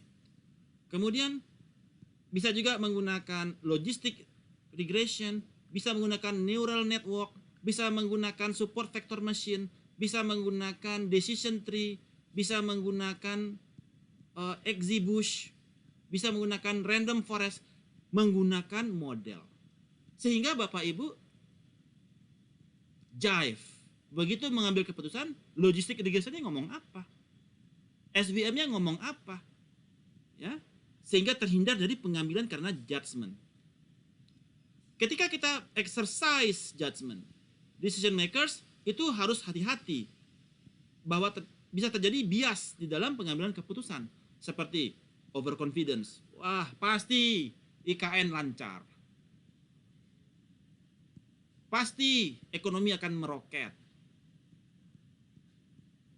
Pasti minyak goreng akan teratasi. Pasti COVID tidak akan masuk di Indonesia karena kita punya empon-empon. Semua karena judgment. Tidak menggunakan model. Ini yang harus Anda ketahui. Bagaimana membangun model yang menjelaskan kepada situasi. Ini pun menjadi core competencies. Core competencies Anda apa? Anda bisa membangun model yang menjelaskan situasi, yang membantu high level management di dalam mengambil keputusan. Strategic leaders merupakan individual dengan kemampuan untuk menganalisa kepada resource, capabilities, dan competencies, dan membuat effective choices menggunakan model. Ya. Jadi kalau Anda sebagai seorang manajer begitu mengambil keputusan menggunakan judgment, itu berarti Anda apa istilahnya ya? Bukan analis tapi dukun. Ya. Anda mengambil keputusan dengan judgment.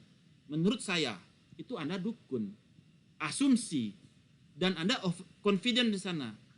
Itu namanya adalah dukun. Ya. Ekonomi akan meroket, wus wus wus. COVID tidak akan masuk Indonesia karena kita negara tropis. Oh, nggak mungkin kita bakal kena COVID karena kita ada empon-empon. Ya. Jadi itu disebut dengan tidak disebut strategic leader. Karena dia tidak melakukan modeling kepada situasi yang terjadi. Kemampuan ini harus Anda miliki. Kemampuan memodelkan situasi di dalam pengambilan keputusan. Menggunakan apa? Clustering, logistic regression, support vector machine, decision tree, XGBoost, random forest. You can check in Google. Ya, apa aja itu? Oke, sampai situ dulu. Any questions? Kholas? Kelas. Tarasu. Alright. Oke. Sekarang kita masuk kepada the foundation di dalam membangun competitive advantage. Tadi sudah kita jelaskan di grafiknya ya, bahwasanya ada 3 resources. Kepada competitive advantage ada resources, capabilities, dan core competencies. Resources adalah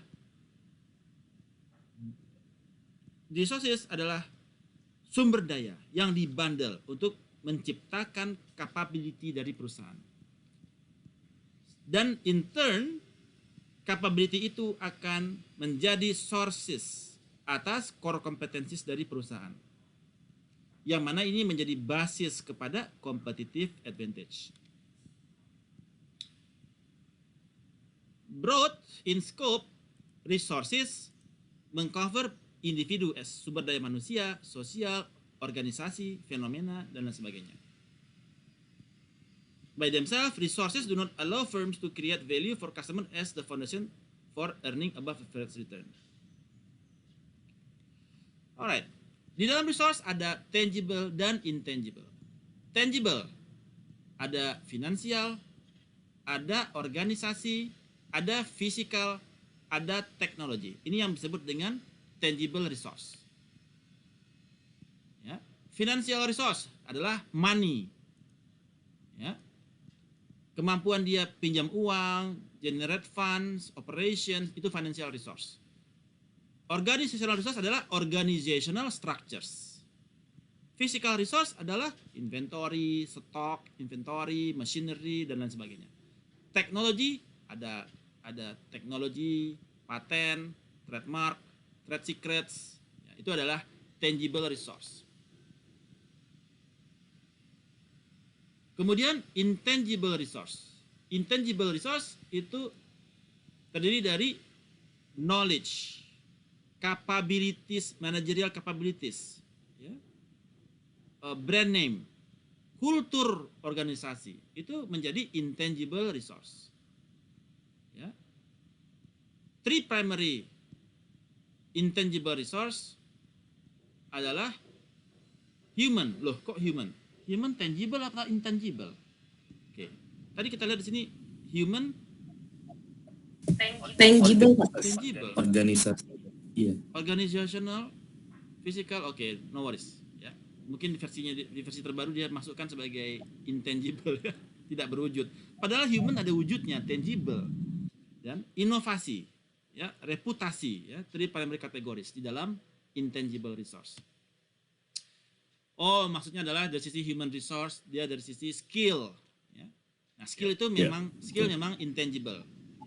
Ya. Skill Anda di mana, gitu ya? Knowledge, trust, ability, ya. Dan innovation, ideas. Kemudian reputasi adalah brand name, positive reputation. Tangible dan intangible. Tangible resource are hard to leverage. Ya. Difficult, ya, untuk di leverage. Karena dia udah barang jadi. Intangible resource ini dia more relied untuk meningkatkan capabilities. Can be leveraged. Skill Anda bisa di training, bisa nambah, ya kan? Kemudian apalagi yang intangible? Inovasi. Ada ideation, ada ideas, ada prototype. Ketika prototipenya sudah bagus, Anda mass production. Itu meningkatkan values. Reputasi. Brand name Anda top of mind customer Anda masuk apa tidak? Nah, itu bagaimana kita meningkatkan top of mind di mata customer. Intangible resource. Capabilities. Capabilities adalah didapatkan dari combining individual, tangible, dan intangible resource. Jadi dijahit tuh antara tangible dan intangible resource. Contoh firms capability. Ya. Di Walmart misalkan. Ada logistiknya Nah, itu kuat. Microsoft untuk dia employees-nya dia pintar-pintar. Di Walmart juga point of purchase methods, ya, MAS-nya kuat. Procter and Gamble, P&G, ya, brand name-nya dia bagus, capability-nya dia. Ya, McKinsey, customer service-nya bagus dan lain sebagainya. Ini bagaimana company membangun capabilities di multiple function. Kemudian core competencies adalah capability yang serve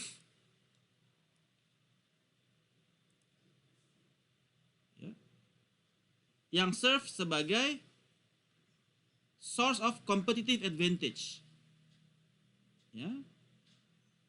Dalam perusahaan bersaing dengan kompetitornya. Jadi Anda mau perang sama dia, perang di mana?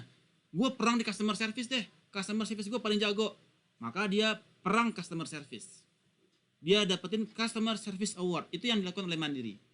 Mandiri ketika dia awal-awal merger, dia berusaha mendapatkan customer service award sebagai core kompetensinya dia. Jadi kalau orang-orang pikir customer service, orang pikir Mandiri. Sehingga bisa meningkatkan top of mind customer. Oh, customer service Mandiri. Nah, gitu. Cantik, ya, tinggi, putih-putih, rambut panjang, kayak gitu ya. Dan tutur bahasa halus. Nah, jadi ada menciptakan core competencies di sisi customer service. Ya. Sehingga banyak customer datang cuma buat cari pacar. Siapa tahu ada customer service-nya yang naksir gitu ya. Jadi dia datang ke bank cuma buat kenalan gitu ya. Siapa tahu naksir. Nah, kemudian bagaimana membangun core competencies? Ada 4 kriteria yang tadi kita bahas. Ada valuable, rare, costly to imitate, dan non-substitutable. Ya, tadi kita bahas. 4 kriteria, ya, competitive advantage. Kemudian value chain analysis allows the firm to understand the part of operation that create value and those that do not. Kapan kita bisa melakukan outsource kepada suatu tempat? Ya. Anda boleh melakukan outsource apabila Anda bisa melakukan itu, namun Anda memiliki Anda bisa melakukan itu, tapi Anda tidak ingin investasi di sana. Ya. Kenapa? Anda baru boleh melakukan outsource kalau Anda paham. Kalau Anda nggak paham, Anda jangan outsource. Kenapa? Sebab kalau Anda outsource dalam kondisi Anda tidak paham, Anda tidak tahu kualitinya bagaimana. Anda tidak paham kualitinya, Anda tidak paham prosesnya, Anda tidak paham kelemahannya, Anda tidak paham critical point-nya. Anda baru boleh meng-outsource sesuatu apabila Anda paham. Misalkan, Anda meng-outsource anak Anda les, Anda meng-outsource bimbingan belajar ke Sony Sugema misalkan, atau ke Nurul Fikri, atau kemana lagi tuh yang terkenal, Teknos gitu ya. Anda baru boleh meng-outsource apabila Anda paham apa yang harus Anda lakukan, tapi Anda nggak punya waktu. Ya udah, gue outsource deh ke Teknos, gue outsource deh ke Sony Sugema, gue outsource deh ke Nurul Fikri. Anda bisa, tapi Anda nggak punya waktu. Itu Anda boleh outsource. Tapi kalau Anda nggak paham, kemudian Anda outsource, ya, Anda nggak, you don't know what you get. Anda nggak tahu apa yang Anda dapat. Anda nggak paham terus Anda outsource. Misalkan Anda nggak paham business intelligence, tiba-tiba Anda outsource aja langsung business intelligence, tolong dibikin. Akhirnya kacau balau. Karena Anda nggak paham datanya, Anda nggak paham dari mana flow datanya berawal, sehingga Anda percaya aja sama konsultan. Akibatnya hancur. Project gagal. Karena Anda nggak paham. Anda boleh outsource apabila Anda paham. Kemudian Anda nggak punya orang atau nggak punya waktu, Anda lalu outsource. Araso, konsep di dalam outsource. Para saya. Oke. Nah, model of value chain. Ya. Oke, tadi udah bahas. Nah, ini yang di dalam outsource. Ya. Konsepnya kita boleh outsource kalau kita paham dan mengerti. Namun tidak ada waktu, namun tidak ada orang, namun tidak ada uang. You can outsource. Ya.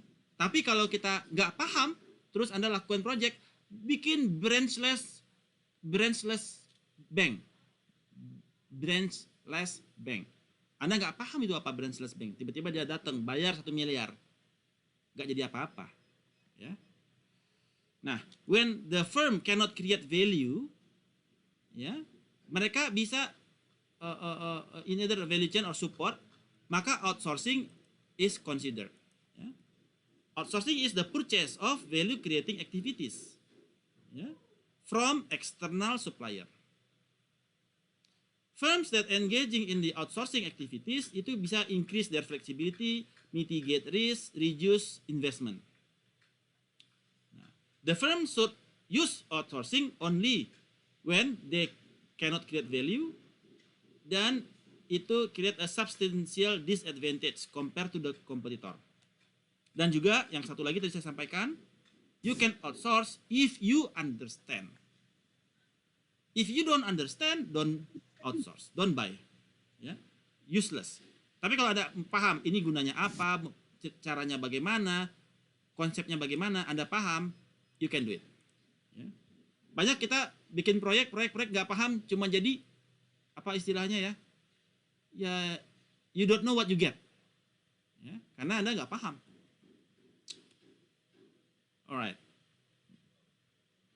Nah, by analyzing internal organization, firms identify their strengths and weaknesses. Jadi kita sebenarnya dengan melakukan internal organization ini, internal environment analysis ini, kita mengidentifikasi apa yang menjadi strengths dan weaknesses kita secara resources, capabilities, dan core competencies. Jika sebuah company memiliki weak capabilities, ya, capability-nya rendah, dan tidak ada core competencies, ya, dia harus meng-acquire resources dan build kepada capability dan kompetensi tersebut. Ya. Dia kemudian, dia dikatakan strengths apabila core competencies tersebut menjawab kepada opportunities. Itu disebut dengan strength. Tapi dia menjadi weakness apabila core kompetensi tersebut, ya, tidak bisa merespon kepada opportunity atau kondisi eksternal itu menjadi threat. Maka core kompetensinya menjadi weakness. Karena dia di dalam threat. Misalkan dia core kompetensinya di pariwisata, pelayanan pariwisata. Tapi dia menjadi weakness karena dia menjadi external environment menjadi threat kepada dia. Tetapi core competencies itu dari threat bisa menjadi weakness, bisa menjadi strength. Seperti Zara. Zara punya resource, punya teknologi, punya orang, SDM. Kondisi COVID membuat orang nggak beli baju, jadi weakness. Tapi Zara bisa membalikkan keadaan di mana dia shifting paradigm untuk menjadikan ini sebagai opportunity. Dan dia go kepada menyediakan APD, alat perangkat kesehatan untuk penanganan COVID. Sehingga Zara kemudian bisa making money, opportunity dia. Karena dia bisa melihat opportunity di situ. Mesin gua tetap, orang gua tetap. Cuma inovasi produknya aja gua putar untuk merespons kepada opportunities. Jangan kita terjebak sebagai victim di dalam threat, negative externalities. Araso? Kapish? Fahimna. Okay. Any questions? So far so good. Any questions? Ada pertanyaan? Saya Pak izin, Pak. Pak Edi. Iya. Tadi yang masih siapa tahu dikasih contoh yang lebih konkret Pak ya tentang outsourcing yang karena nggak paham jangan outsourcing. Jadi lebih ke biaya sia-sia sajakah atau memang mungkin alternatifnya apa Pak seandainya seperti itu Pak? Misalnya ini satu perusahaan ada suatu project atau apapun lah kebutuhannya terus yang tadi outsourcing namun masih belum paham. Terus alternatifnya gimana? Masa nggak dikerjakan kan gitu Pak ya? Makasih Pak. Oke. Jadi semua orang pada bikin big data, ya kan? Mandiri bikin big data, BRI pakai bikin big data. Terus dilalah perusahaan Anda mau bikin big data karena ikut-ikutan tren big data. Padahal Anda nggak mudeng, itu big data, data Anda tuh data kecil, ya, nggak terlalu banyak, dengan server udah cukup. Terus Anda ikut-ikutan aja dan sehingga Anda nggak ngerti itu big data apa, sehingga Anda investasi besar untuk data yang kecil. Akibatnya apa? Akibatnya ya investasi yang Anda tanamkan tidak menghasilkan optimal result. Ngapain Anda menghancurkan sarang tikus pakai bom atom gitu loh. Ya. Kecuali Anda melihat, oke, data IoT gue mengalir deras. Data dari CCTV mengalir deras. Data unstructured gue masuk banyak banget nih. Kayaknya nggak bisa dipakai data server. Data server nggak memadai. Harus pakai cloud computing dan big data. Sehingga data disimpan di cloud, di big data. Nah, dan lain sebagainya. Kemudian data itu bisa gue bikin jadi apa? Nanti bisa melihat analisa pasar, analisa ini, analisa itu. Jadi Anda paham ujungnya apa ini barang. Oke, kalau gitu Anda invest. Anda paham dia dengan cloud computing ini pakai apa, terus dia pakai Python, pakai Hive, Hadoop, MapReduce segala macam, dia paham. Ya. Jadi nah, sekarang oke, kondisinya yang tadi disampaikan Pak Edi, diminta bikin big data, ya, padahal orang yang bisa nggak ada. Maka satunya cara adalah anorganik Pak Edi, merekrut ahli-ahli big data yang diberikan target untuk menyelesaikan masalah-masalah yang kompleks, sehingga dibutuhkan cloud computing big data yang menampung data dukcapil, data pajak, data kesehatan, dimasukin ke big data semua tuh. Sekarang tolong lu bikin transformer dari sini. Tolong lu bikin siapa tuh namanya Optimus Prime. Jadi siapa preman-premannya, gue mau bikin Optimus Prime, tolong dibuat gitu ya. Nah, jadi kalau yang handle adalah orang-orang biasa yang tidak memahami, ya you get nothing gitu. Investasinya besar, dan ini sering terjadi ya. Company investasi jor-joran, ujungnya nol besar. Karena data nggak ada, dia nggak punya akses ke data. Dia bikin big data. Sekarang ibaratnya Anda bikin, kalau data server adalah bak mandi. Oke, bikin bak mandi gampang lah ya. Tapi kalau big data itu Anda bikin Danau Toba. Sementara air yang mengalir adalah air bak mandi ke Danau Toba. Jadi Danau Tobanya kering, nggak ada data. Jadi sia-sia. Nah ini yang kalau Anda outsource sesuatu yang Anda nggak paham, ujungnya ya project gagal. Banyak nggak project gagal di Indonesia? Berapa banyak project gagal di Indonesia Pak Edi? Cukup banyak sih Pak, cuma nggak ada data Pak. Kebalik lagi ke tadi Pak, nggak ada data. Iya kan? Bikin apa, bikin ini, bikin itu, air nggak ngalir. Mangkrak. Bikin bendungan, sambungan air nggak bisa, mangkrak, ya kan? Maksudnya bikin banjir kanal timur, tapi air juga nggak mengalir dari Ciliwung gitu Pak. Iya. Jadi Anda nggak paham, terus Anda outsource kerjain ke orang kan, akibatnya kacau balau. Nah, Anda boleh outsource kalau Anda kontrol, Anda paham, Anda kontrol, bukan sesuatu yang di outsource lepas begitu. Araso, Pak Edi. Iya Pak, Taraso Pak. Alright, itu topik kita siang ini. Pertanyaannya kepada Anda. Mengapa penting bagi organisasi untuk memahami kepada internal organization-nya? Ada yang bisa jawab? Mengapa penting? Sepanjang tadi kita ngobrol. Kenapa penting? Untuk mengetahui core competence yang ada di dalam organisasi tersebut sih Pak. Oke. Dipersulit sedikit.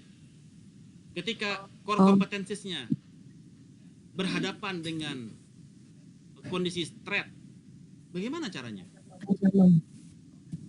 Jadi udah benar-benar paham langkah apa yang harus diambil dengan threat yang ada. Misalkan kita punya nih core competence kita itu adalah misalkan kita bisa mentarget market millennials di dunia properti misalkan kayak gitu. Nah, terus ada ancaman nih COVID-19 gitu. Oh, ternyata orang jadi nggak mau dia beli rumah KPR udah nggak mikirin gitu. Itu kan ancaman ya Pak ya. Nah, akhirnya kira-kira segmen market apa di dunia properti yang bisa kita develop jadi men-shifting market akhirnya. Oh, ternyata ketika COVID-19 orang-orang itu lebih cenderung nyimpen uang yang pendapatannya di atas 20 juta misalkan. Oh, mereka itu adalah target market kita. Kenapa? Mereka akan lebih aman ketika mereka men-safety uang mereka dalam bentuk aset. Jadi target market kita itu adalah orang-orang yang mau investasi. Misalkan contoh kayak gitu sih, Pak. Belum juga. Belum ya. Jadi bagaimana Anda men-shifting paradigm Anda? Bagaimana ini menjadi opportunities? Bagaimana Anda menjadikan COVID-19 sebagai opportunities kepada Anda punya core competencies? Gimana caranya? Boleh Pak, saya kasih sedikit gambar Pak. Terkait saya contohkan di sini dalam bidang rumah sakit Pak ya, atau kesehatan. Jadi adanya threat COVID-19 ini bisa dijadikan suatu peluang bagi rumah sakit, bagi dunia kesehatan. Misalnya dengan mengadakan karena kompetensi di rumah sakit misalnya punya dokter-dokter spesialis yang kompeten, namun COVID membatasi misalnya kunjungan poliklinik secara langsung. Itu bisa dilakukan telehealth misalnya dengan konsultasi melalui daring, ya kira-kira begitu Pak. Selain misalnya rumah sakit juga kan punya core kompetensi misalnya laboratorium, jadi bisa melakukan pemeriksaan swab yang memang dibutuhkan. Nah, itu bisa jadi mengubah trade menjadi opportunity Pak. Oke, good. Ya, Bagus kasih, sekali Pak. Pak Rudi. Yang lain? Ada ide yang lain? Oke. Jadi kemampuan kita shifting paradigm, melihat Anda mungkin melihat sesuatu sebagai victim ya. Wah, gue korban nih. Tapi bagaimana Anda shifting paradigm melihat sesuatu sebagai opportunities? Jadi orang-orang yang memiliki mata opportunity ya, mata opportunity. Gue bisa making money gimana caranya dalam kondisi begini, kan begitu ya. Nah, itu ya yang capacity yang dibutuhkan sebagai seorang strategic leader. Ya. Jadi dalam kondisi pariwisata lagi terhambat seperti ini, apa yang dia pikirkan? Oh, kita pakai virtual reality aja. Virtual reality kita pakai kamera, kemudian Anda keliling-keliling Ragunan. Jadi Anda jalan-jalan di rumah Anda, tapi pemandangan kiri kanan adalah Ragunan. Ada lihat jerapah di kiri, lihat singa di kanan, Anda jalan lagi. Itu kayak Anda berjalan memang di Ragunan. Nah, itu juga salah satu bagaimana kita melakukan shifting paradigm dari bagaimana kita melakukan shifting paradigm agar internal environment kita bisa menjadikan threat sebagai opportunities. Semua arasoh? Kapish?